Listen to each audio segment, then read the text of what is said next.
Dan berikut inilah kejadian pada hari kiamat yang sangat mengerikan. Allah menggambarkan di dalam Al-Quran, begitu juga Rasulullah SAW menggambarkan dalam hadis-hadis beliau terkait dengan bagaimana kejadian demi kejadian saat terjadi hari kiamat. Bumi terbelah, langit hancur, matahari dan bulan bertabrakan, dan berbagai fenomena yang lain. Maka sahabat Al-Hikam dirahmati Allah Subhanahu wa taala, bumi berguncang dan gunung-gunung hancur.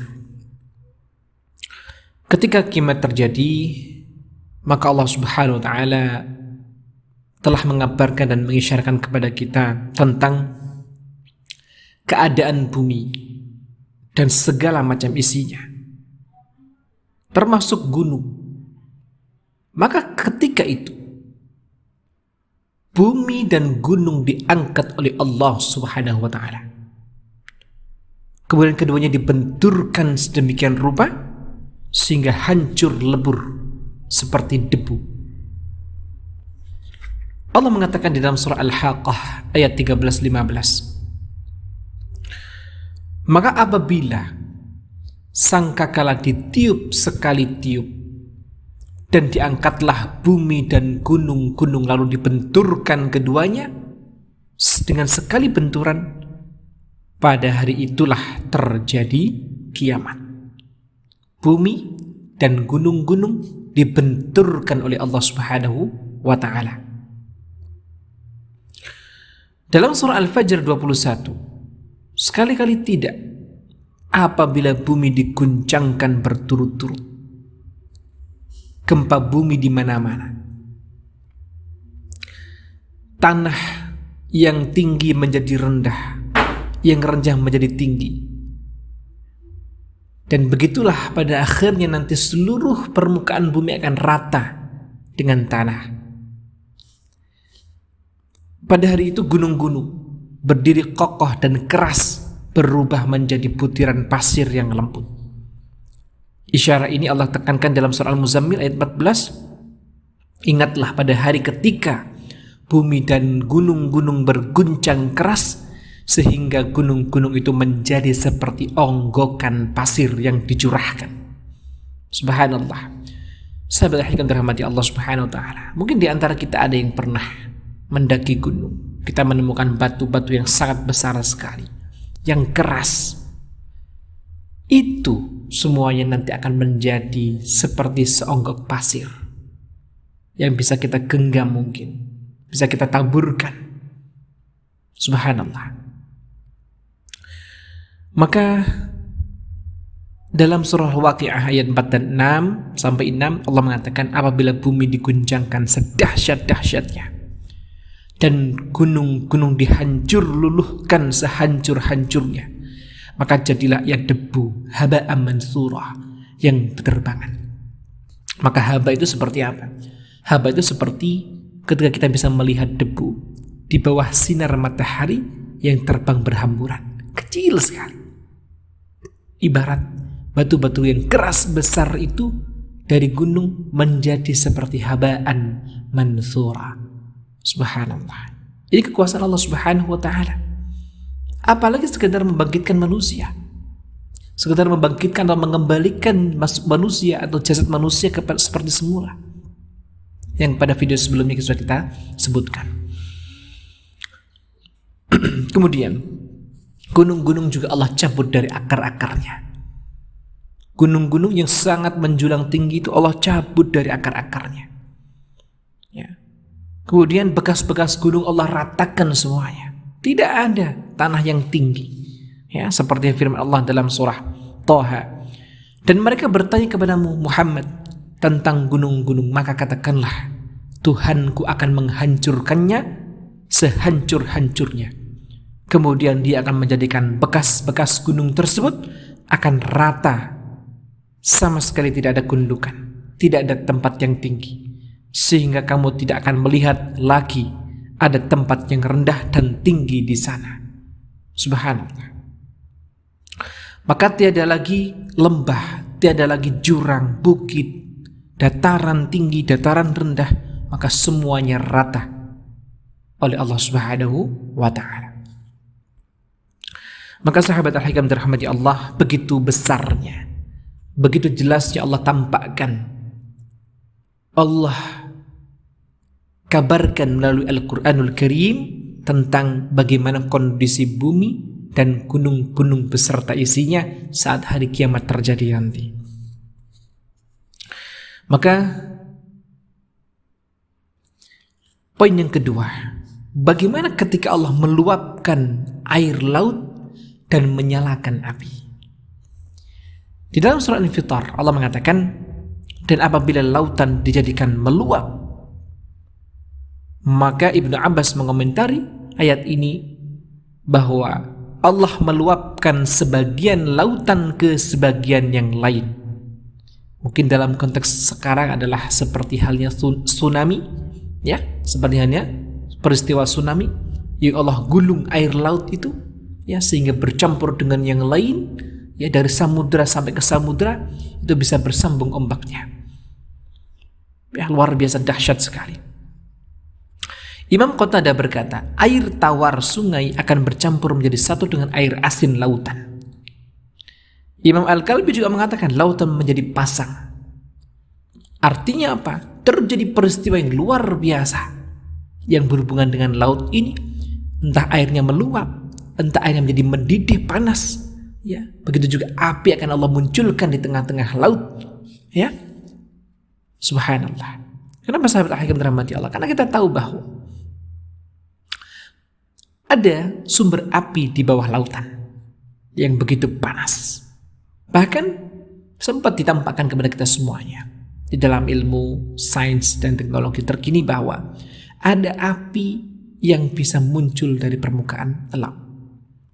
Yang kemudian api tersebut tidak padam atas kekuasaan Allah Subhanahu wa ta'ala. Karena memang sangat panas sekali. Lalu bagaimana ketika langit Allah belah, Allah goncangkan langit yang begitu besarnya ini? Maka kita memahami bahwa langit ini termasuk makhluk Allah yang paling besar, yang paling luas, yang paling agung,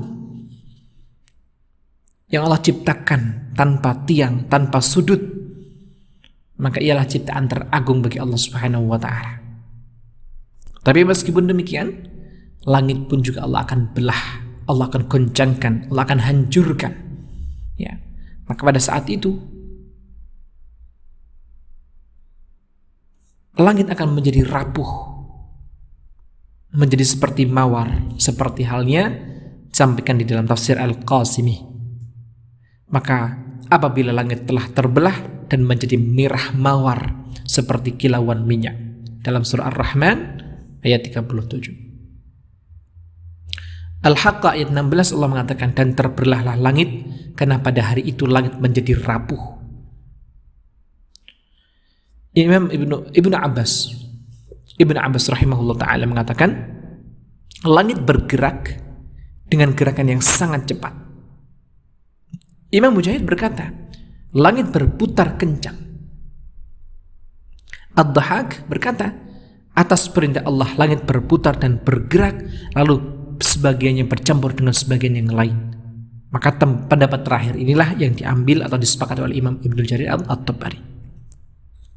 Maka sahabat Al-Hikam yang dirahmati Allah Subhanahu wa ta'ala, setelah terjadinya terbelahnya langit, maka langit menjadi seperti pintu-pintu yang terbuka lebar. Langit pun dibuka, maka terdapatlah beberapa pintu. An-Naba ayat 19. Maka saat itulah para malaikat turun untuk menghitung semua amal perbuatan manusia. Dalam Al-Furqan 25, dan ingatlah pada hari ketika langit pecah, mengeluarkan kabut putih dan malaikat turun secara bergelombang. Dan ini ada isyarah, ya, bahwa setelah terjadinya pembelahan langit dan berguncangnya langit, maka Allah akan tampakkan pintu-pintu yang sangat besar sekali menjadi tempat di mana para malaikat Allah turun untuk menghitung semua amal perbuatan manusia. Dan tatkala bagaimana ketika bumi digenggam dan digulung dengan langit, antara bumi dan langit digulung oleh Allah Subhanahu wa taala. Maka Allah mengatakan dalam surah Al-Anbiya ayat 104, ingatlah pada hari langit kami gulung seperti menggulung lembaran-lembaran kertas as-sijil. Sebagaimana kami telah memulai penciptaan pertama, begitulah kami akan mengulanginya lagi. Janji yang pasti kami tepati, kata Allah. Sungguh kami akan melaksanakannya. Allah menggulungnya dengan tangan kanannya, dan mereka tidak mengagungkan Allah sebagaimana mestinya, padahal bumi seluruhnya dalam genggamannya pada hari kiamat, dan langit digulung dengan tangan kanannya. Maha suci dan maha tinggi Allah Subhanahu wa ta'ala dari apa yang mereka persekutukan. Az-Zumar 67. Subhanallah, begitu dahsyatnya kekuasaan Allah Subhanahu wa ta'ala. Makhluk yang sangat besar, yang sangat luas, tak bertepi, tak bersudut itu dengan sangat mudah sekali Allah hancurkan, Allah gulung seperti menggulung kertas. Subhanallah. Sungguh mencekam,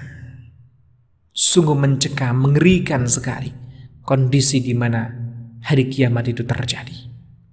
Maka sahabat al-hikam dirahmati Allah Subhanahu wa ta'ala. Terus bagaimana ketika matahari digulung, bulan gelap gulita, bintang ke bintang berjatuhan memenuhi bumi? Maka Allah mengatakan, apabila matahari digulung dan bintang ke bintang berjatuhan, At-Takwir 1 dan 2. Ibn Abbas mengatakan bahwa maksud kata digulung, kuwirat, adalah cahayanya digelapkan. Imam Mujahid pun berkata, kata kuwirat berarti lenyap. Kemudian Abu Salih berkata pula, kata kuwirat berarti dilemparkan ke bawah. Maka Ibnu Jarir At-Tabari mengatakan, menurut kami pendapat yang benar, At-Takwir berarti menggabungkan sebagian sesuatu dengan sebagian yang lainnya, seperti proses melipat. Sebagaimana melipat sorban dan pakaian. Dengan demikian, makna digulung dalam firman Allah disebut adalah dilipat lalu diempaskan. Bila terjadi maka cahayanya akan hilang. Demikianlah pengertian dari Imam Ibnu Jarir At-Tabari.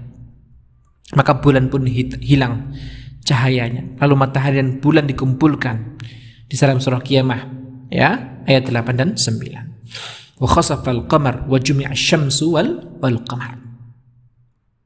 Maka subhanallah, gambaran demi gambaran begitu sangat jelas sekali yang disebutkan di berbagai macam ayat-ayat Allah Subhanahu wa taala. Kemudian ketika bumi diganti, bumi tempat kita berpijak ini akan diganti oleh Allah Subhanahu wa ta'ala. Maka keadaan bumi akan berubah total. Yang dulunya ada gunung, ada lautan, ada tempat yang tinggi, ada tempat yang rendah, ada yang dalam, ada yang luas. Maka semuanya akan Allah rubah total dan menjadi mahsyar yang pertama. Maka setelah itu, pada hari ketika manusia dikumpulkan di tempat perhitungan amal di depan sirat, bumi akan musnah, lenyap sepenuhnya.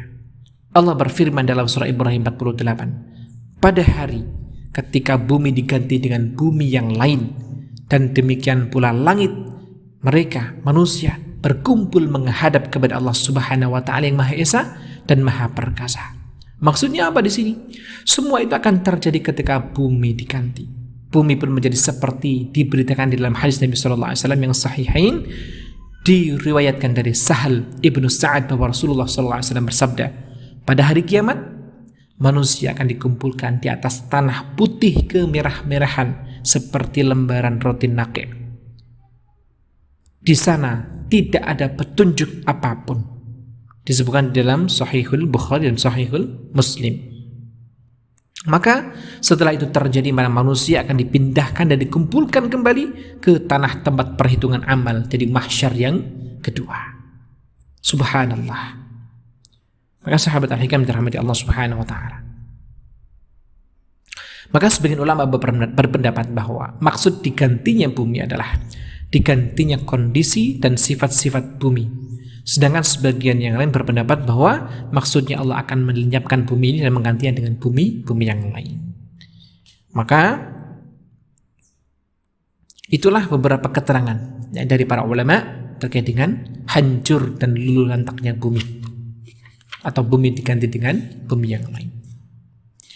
Maka sahabat akan dirahmati Allah Subhanahu wa taala, pada akhirnya semua makhluk bersujud kepada Allah dan para malaikat pun turun ke bumi ini untuk menuntaskan tugas perhitungan amal manusia setelah mereka dibangkitkan dari kubur dan dikuburkan ke padang mahsyar yang berada di Syam.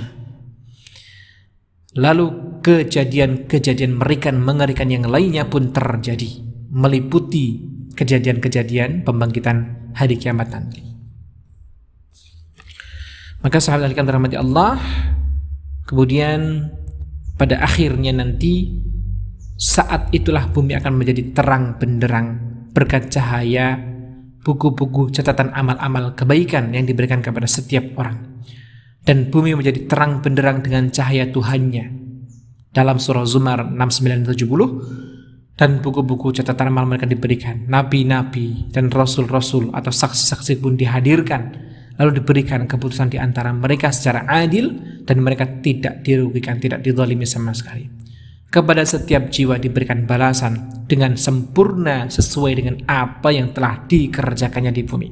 Dia lebih mengetahui apa yang mereka kerjakan. Surah Az-Zumar ayat 69-70.